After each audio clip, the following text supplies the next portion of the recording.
Hello, my name is Dr. Ayo. I'm a doctor in the NHS in the UK, and you're welcome to my channel today. If this is your first time on my channel, this is step-by-step PLAB explained. But today we'll be doing something totally different, something absolutely different. We're not talking about just doctors today. We're not just talking about PLAB today. I'll be talking about something else today. And what am I talking about today? I'll be talking about carers, care job in the UK. So I'll be talking about care job in the UK. In the last couple of months, there was an announcement that in March 2022, health and care visa will be made available to those that want to come and work as a carer, or those that want to work in the social work, or those that want to work in care rooms in the UK. But there have been a lot of questions regarding this. Many people are not clear. How are they going to go about this? They're not sure exactly what to do. So that is why I am making this video.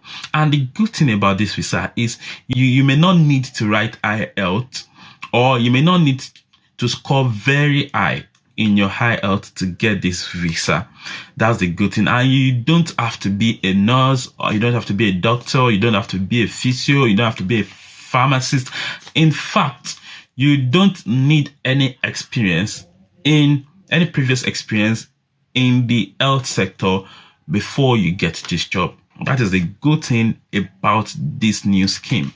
Well, it's not absolutely a new scheme, to be honest, but carers were not added to the health and care visa before now, but now they have been added. So I'm here to answer the questions that you may have regarding these opportunities for people that want to work as carers in the UK.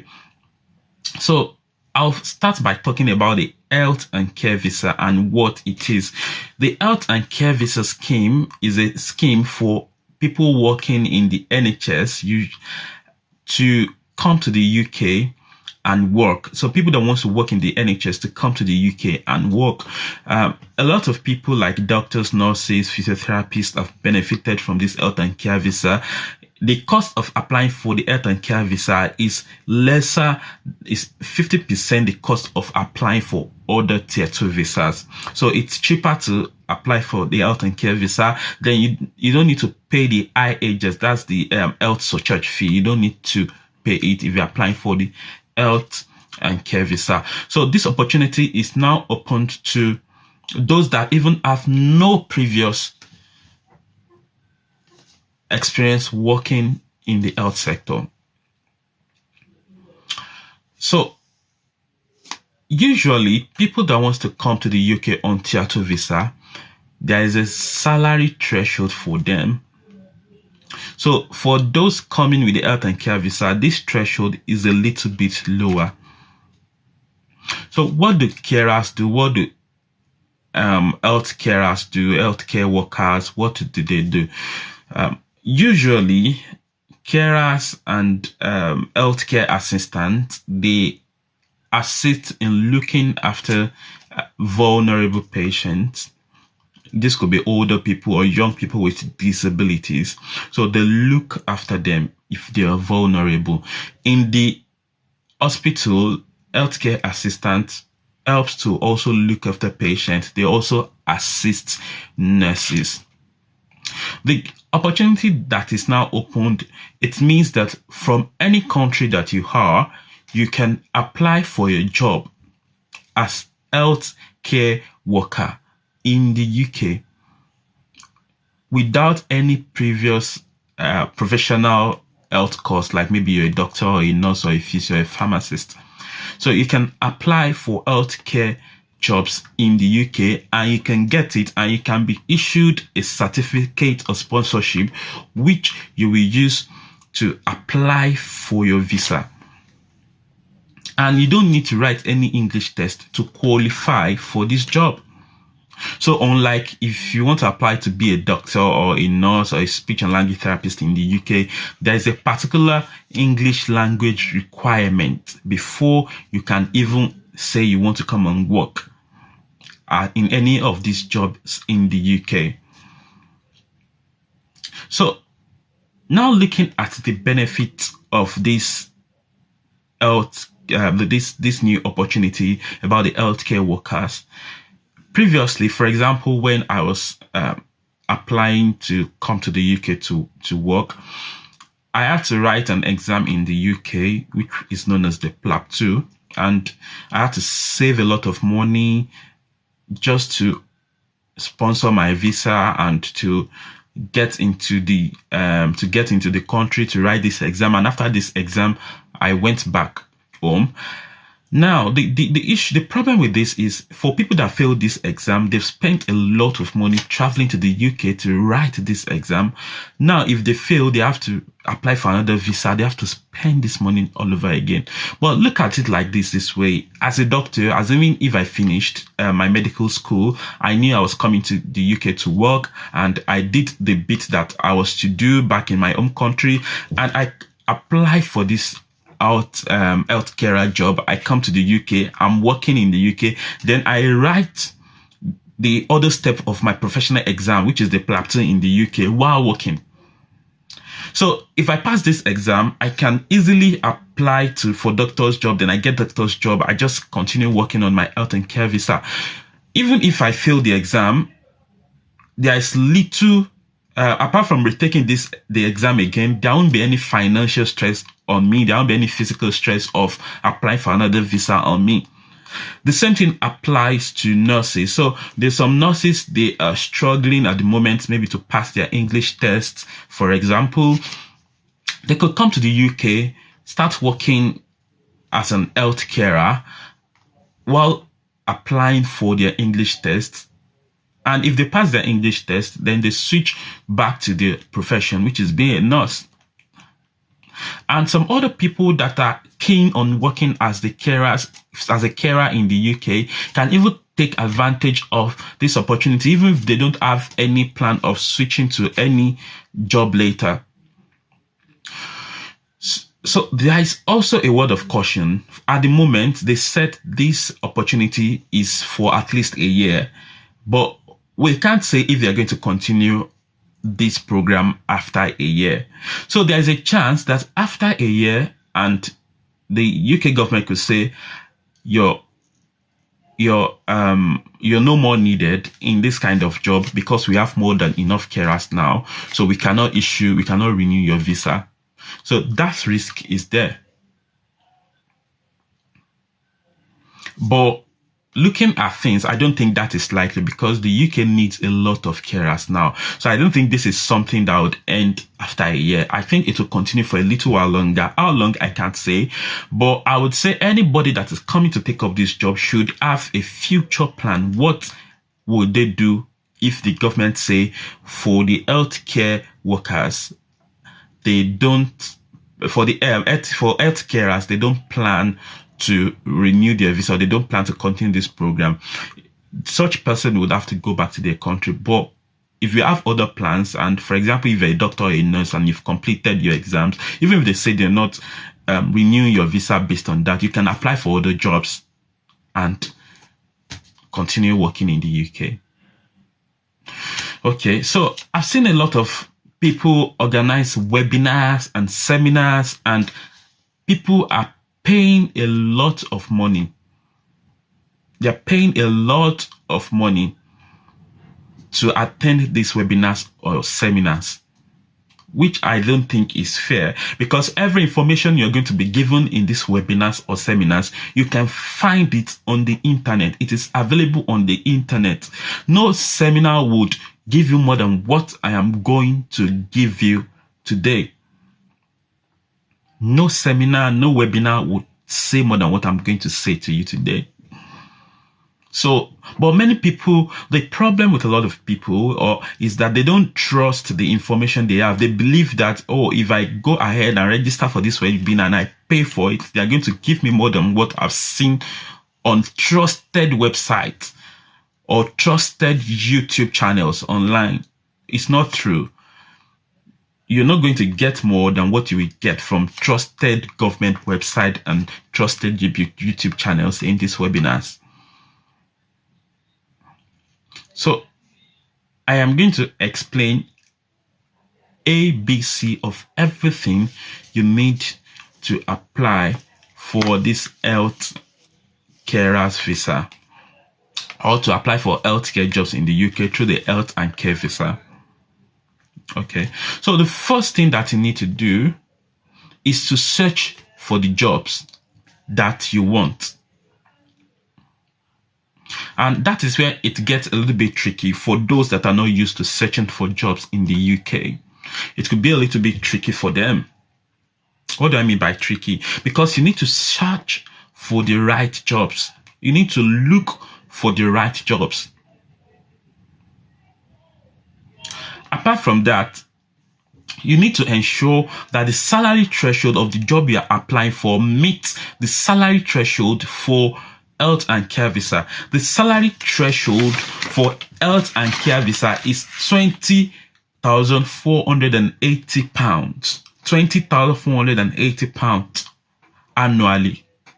So any job that will offer you a certificate of sponsorship must be ready to pay you the salary. If the salary of the job you're applying for is not up to 20,480, even though it's on the shortage occupation list, even though it qualifies for health and care visa, they would not offer you a certificate of sponsorship.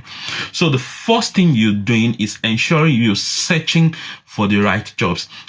And there are a number of websites that you can look for these jobs. So I would tell you the websites that you can look out for these jobs. So the common websites that are usually used are track.jobs, indeed.com, www.jobs.nhs.uk, betterjobs.nhs.uk, dignifyhealthcare.com, totalcare.com, read.co.uk. These are the websites that you can go to apply for these jobs. Now, what kind of jobs are you searching for?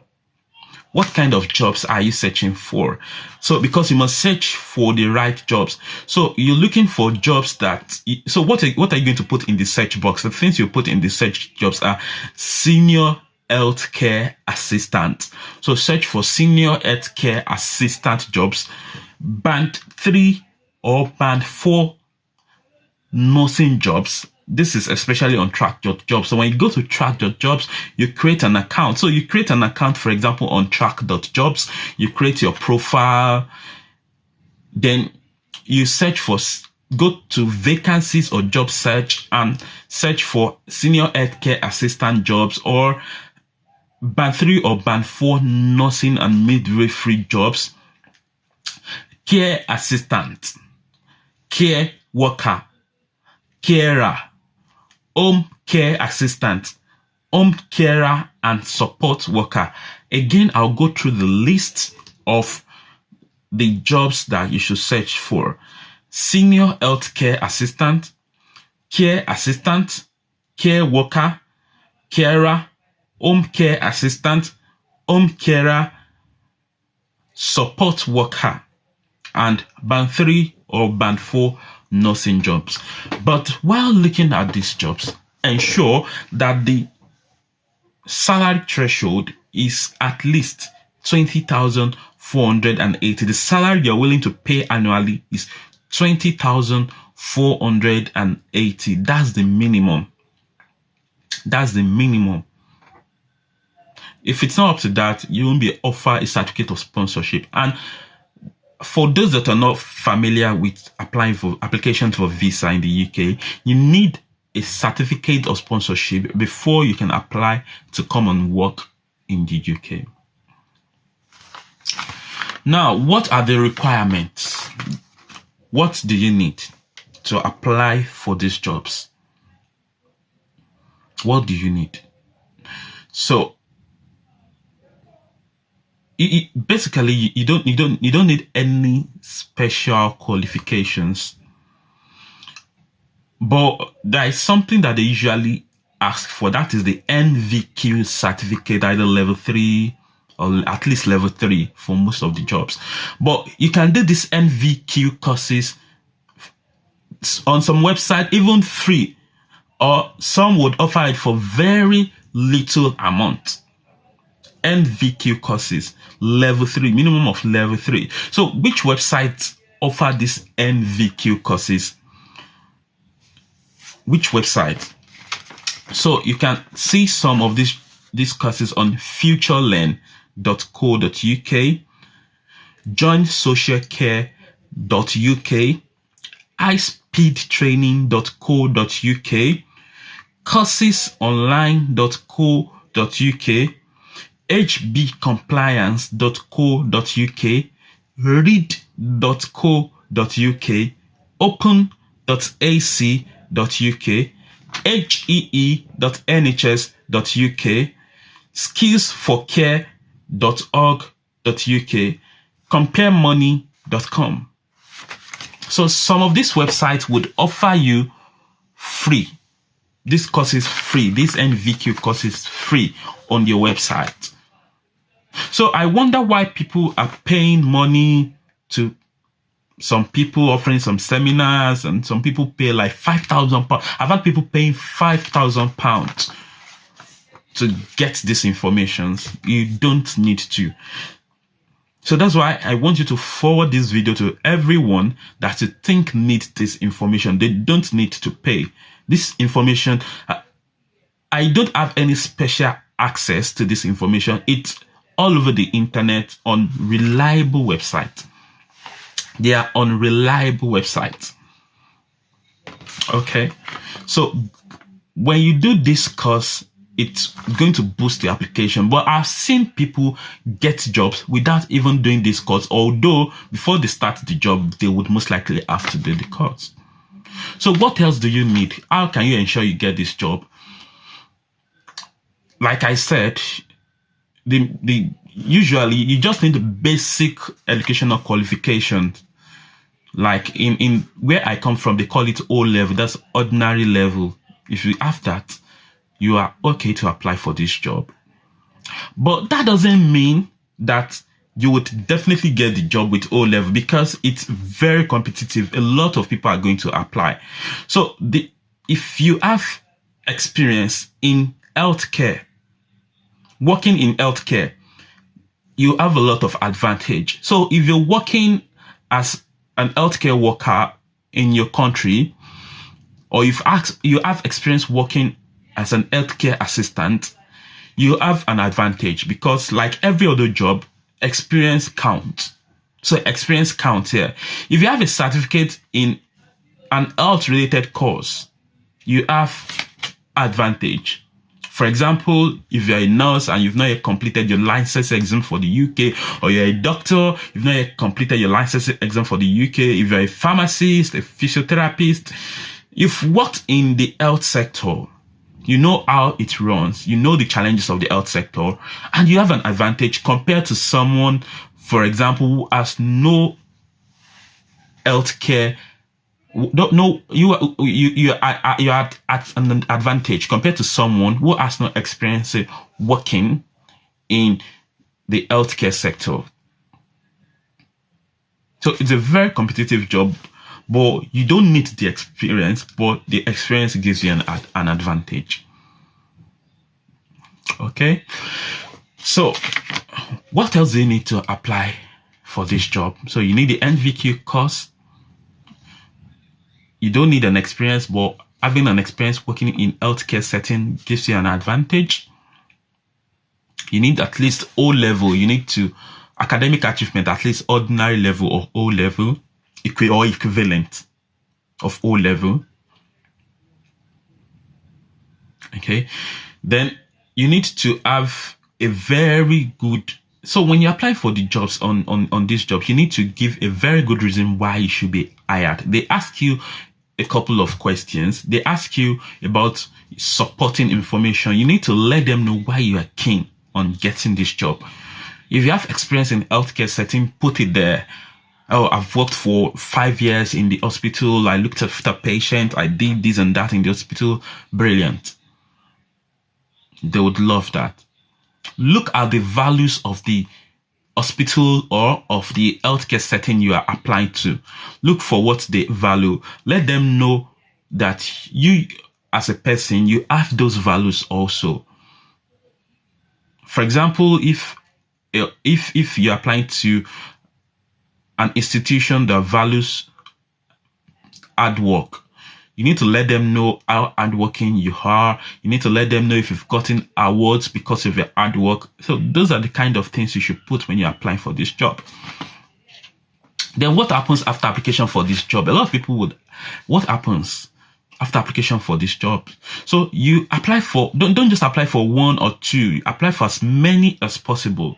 So if after considering your application, they think you can do the job, you're going to be offered an interview, which if you accept, this interview, if you're not in the UK, will be conducted by either Microsoft Teams or Zoom. So you must be tech savvy to a good extent, know how to use your Microsoft Teams, your Zoom. So you so those you must know how to use them, because that is how they most likely organize the interview.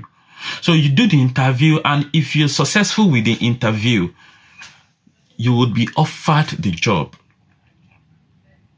When you're offered the job and you accept it, that is when the institution would offer you a certificate of sponsorship. It is this certificate of sponsorship that you would use to apply for your work visa. So you see, you've not paid anyone up till this moment. You've only applied, you apply free on this website. You don't need to pay anything to apply. So you apply free on this website. You get the interview free. You do the interview free. You get offered a certificate of sponsorship free. So you don't have to pay anyone. And in some case, so then after this, you apply for your visa, and in some cases, some institutions will offer to pay for your visa, but in most cases, you would have to pay for your visa yourself. So you go to wherever the embassy, the UK embassy, or the UK visa application center in your country is, you make an application for the visa. But there's some other things, there's some other visa requirement that you need. If you're not working, if you're not working in a country that is exempt from writing English test, so this is where it comes in. So you need to write an English test for immigration. But this is the but there. You don't need to score very high.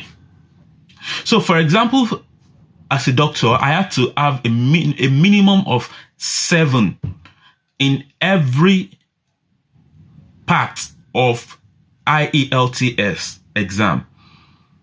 I have to have minimum of 7 in reading, speaking, listening, and writing. Minimum of 7, and overall of 7.5. And this, we're talking about out of a total score of 9. But for visa application, you need just 4. You just need 4. So anyone that has at least O level, that has at least a minimal understanding of English language, would have 4 out of 9. So I don't see, there's no way so anyone would not have at least 4 out of 9. It's not possible. If you have at least O level and you understand some English language. And some countries are exempt from writing English tests.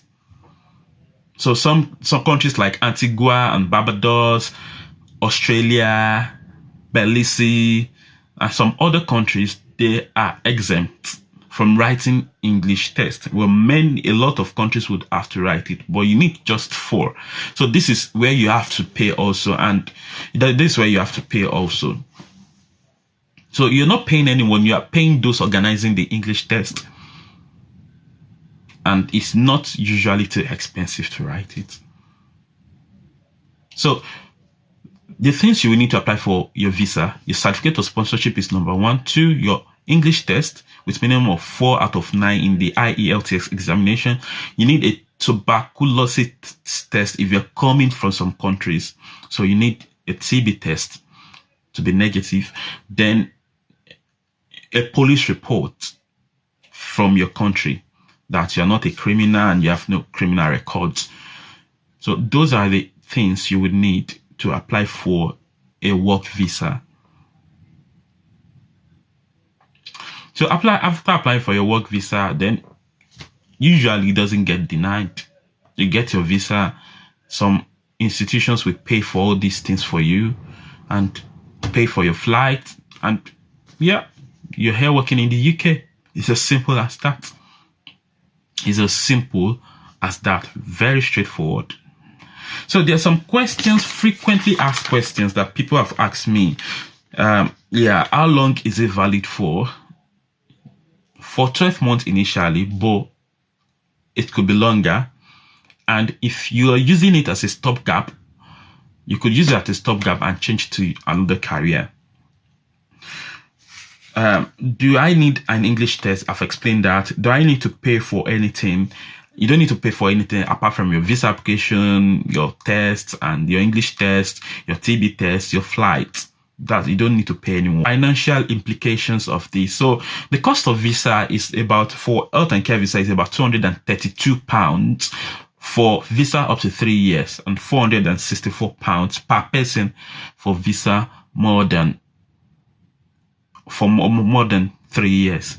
And the good thing is they will also give your family your immediate family visa. When I say immediate family, it means your spouse and children less than 18 years. They will give them a visa too if you want. So you can move with your family. So that is it about the coming to work as a care worker in the UK. It's very straightforward. You just need to understand some English to pass the English test 4 out of 9. Apply on this website, look for the appropriate jobs, look out for the salary threshold, apply for the jobs, do the interview, and it's as straightforward as that. You are here in the UK. So I wish you the best as you apply for these jobs and get your visas. Please, I want you to share this video with those that you think will benefit from it. And also, please subscribe to my channel. This will encourage me to make more videos. I will be making some other videos soon on visa application and the things you need. I'll make a comprehensive video on that and many other videos. Thank you very much. Bye.